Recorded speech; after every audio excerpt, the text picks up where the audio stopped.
के लिए, शिष्य के लिए पिता माता की, गुरु की सेवा से बड़ी कोई संपत्ति है क्या? उससे बड़ी कोई संपत्ति नहीं है। पर हम लोगों से अपराध निरंतर बनते चले जाते हैं। इसलिए सेवा वही जो सेव्य को सुख प्रदान करे।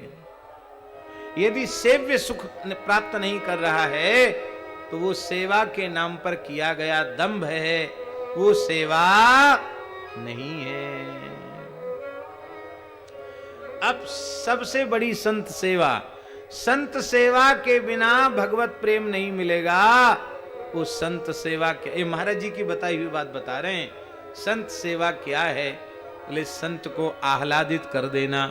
संत कैसे आह्लादित होंगे? अरे भूखे संत को भोजन कराओ तो भी प्रसन्न होंगे, वस्त्रहीन संत को वस्त्र दो तो भी वे प्रसन्न होंगे। उन्हें कोई आवश्यक वस्तु हो, आवश्यक चीज की आवश्यकता हो, उसकी पूर्ति करना भी सेवा है।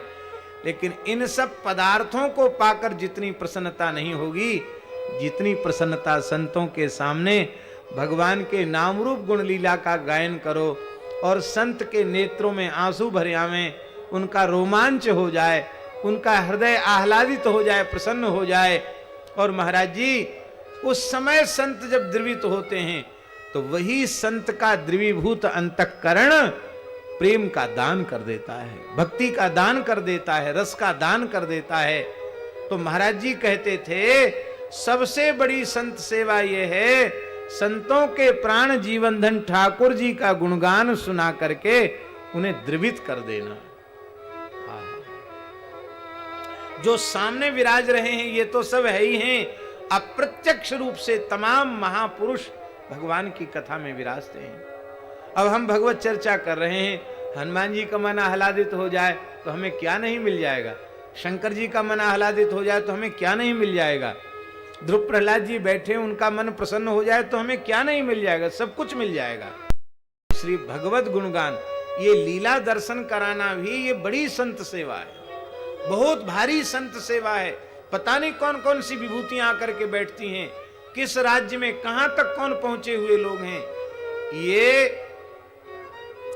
ये तो ठाकुर जी ने कृपा करके उपासना का एक प्रकार प्रदान कर दिया है।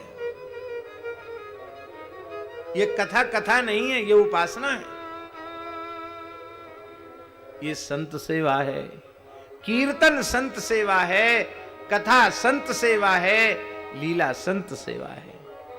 तो अन्न जल वस्त्र आदि की सेवा तो करनी ही चाहिए, पर उसके साथ उससे भी ज्यादा जरूरी ये सेवा है, संतों के हृदय को आह्लादित कर देना।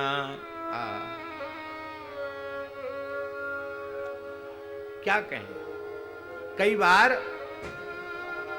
कहीं से इतनी प्यारी बात सुनने को मिल जाती है कि यदि मर्यादा न हो तो लगता है इतनी अच्छी बात सुनाने वाले को दौड़ के भर के छाती से लगा ले, ऐसे लगता है। कई बार लीला देख के, कथा सुन के बड़ा आनंद होता है। लगता है ऐसा कि नहीं लगता है? कोई कोई बात ऐसी लग जाती कि बस लगता है बस हम निहाल हो गए।